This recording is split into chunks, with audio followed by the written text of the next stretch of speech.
Kosamba national highway number 8 ઉપર ધામદોડ પાટિયા નજીક મુંબઈથી અમદાવાદ જવાના માર્ગ ઉપર હોટલ કૈલાશ નજીક એક ટેન્કરમાંથી ગેસ ગળતર થતા હાઈવે ઉપર મુસાફરી કરતા 10 થી વધુ વ્યક્તિને આ ગેસના કારણે આંખમાં બળતરા થતા તમામને અંકલેશ્વરની હોસ્પિટલમાં સારવાર અર્થે ખસેડવામાં આવ્યા છે।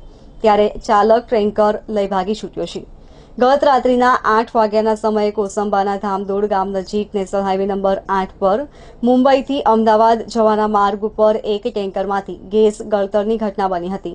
આ ગેસ કયા પ્રકારનો છે તે તો જાણી શકાયો નથી, પરંતુ આ ગેસ આ ભોગ બનનાર વ્યક્તિઓ માટે ખતરારૂપ જરૂર સાબિત થયો છે।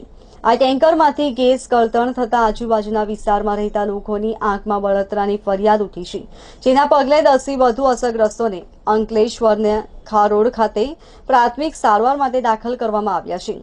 ટેન્કર ચાલક પોતાના કબજાનું ટેન્કર લઈ ઘટના સ્થળેથી ફરાર થઈ ગયો હતો, ત્યારે હજુ સુધી ટેન્કર ચાલકની ભાળ મળી શકી નથી।